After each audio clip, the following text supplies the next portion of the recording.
वो समझाना बड़ा मुश्किल है, समझाना बड़ा मुश्किल है। आखिर तो करके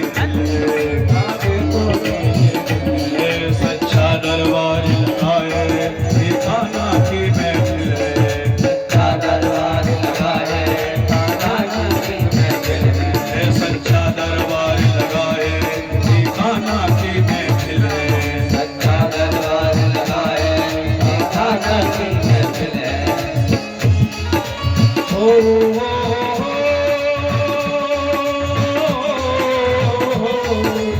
तालियों की सेवा करते हुए बड़े भाव से सभी को बोलना चाहिए।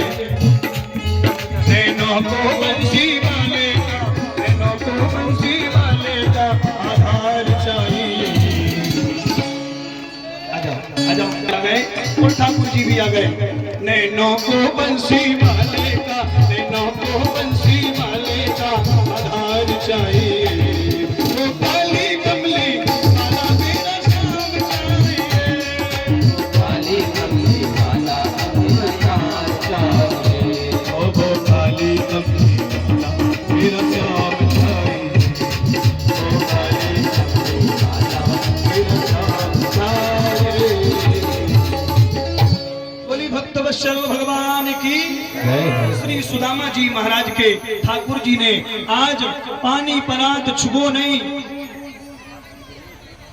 हाथ से पानी जो परात में रखा हुआ है वो स्पर्श नहीं किया, अपितु प्यारे प्रभु प्रेमियों जो आंखों से आंसू निकल रहे हैं, गरम गरम आंसू, उन आंखों के आंसुओं से आज ठाकुर जी श्री सुदामा जी महाराज के चरणों को धो रहे हैं।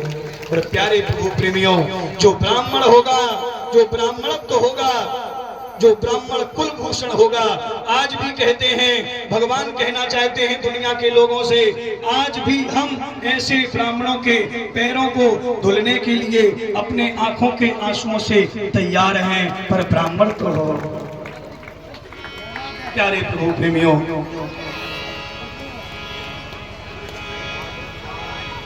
इसलिए ब्राह्मण को भजनानंदी, ब्राह्मण को संस्कारवान, ब्राह्मण को गुणवान, आचरणवान होना चाहिए।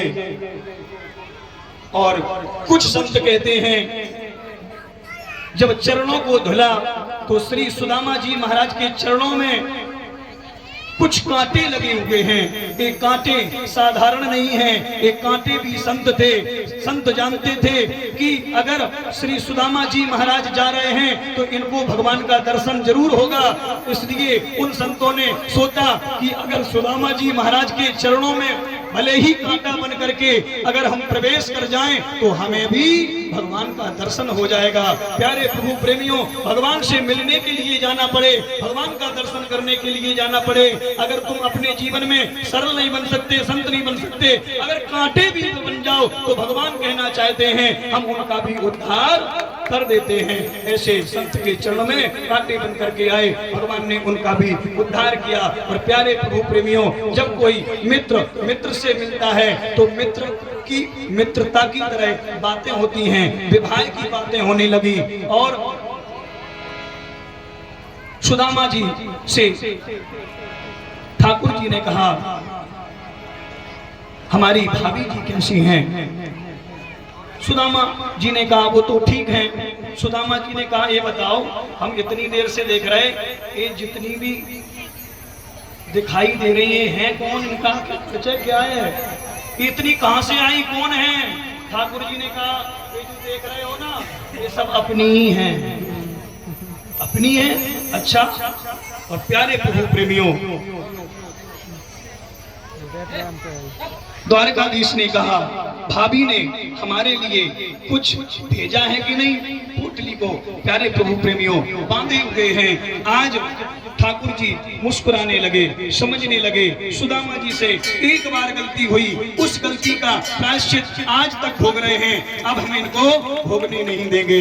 प्यारे प्रभु प्रेमियों इस प्रकार की दूसरी गलती अब नहीं करने देंगे। और ठाकुर जी प्यारे प्रभु प्रेमियों उसी समय पुतली के बहाने से आज ठाकुर जी ने उस पुतली को निकाल लिया और उस पुतली को लेकर के आज ठाकुर जी अक्षत को स्वयं पा रहे हैं। और जैसे ही उन अक्षतों को, उन तंदुलों को ठाकुर जी ने पाया, लक्ष्मी जी कहने लगी, हे प्रभु हमारे लिए भी कुछ छोड़ दो। आज ठाकुर जी थोड़े से नीचे गिरा देते हैं उनको। आज लक्ष्मी जी उन तंदुलों को आज बटोर रही हैं। क्यों? ये प्रसाद है और प्रसाद को कभी बर्बाद नहीं होना चाहिए। आज एक एक करके लक्ष्मी जी जितनी भी पटरानियां हैं, प्यारे प्रभु प्रेमियों, बटोर रही हैं। और कितना और क्या कहें, अभी कथा संपूर्ण नहीं हुई, नहीं तो आप लोग सोचो सुदामा चरित हो गया, संपूर्ण हो गई।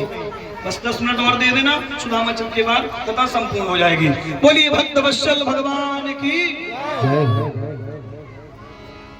प्यारे प्रभु प्रेमियों, आपस में वार्ता हुई, भाभी जी ठीक है, हाँ ठीक है, इस प्रकार की मित्र की वार्ता होने के बाद और होता क्या है, इधर ये होता है कि जब श्री सुदामा जी महाराज का चलने का समय आता है तो आज एक एक करके जितनी भी पटरानियां हैं वो पटरानियां आज आशीर्वाद ले रही हैं और सुदामा जी महाराज कह रहे हैं, सौभाग्यवती भव, प्रसन्न भव, खुश रहो, इस प्रकार से आशीर्वाद दे रहे हैं। लेकिन जब ठाकुर जी समझ गए, क्योंकि कथा को भी मर्यादा में कहना चाहिए, ठाकुर जी समझ गए, ठाकुर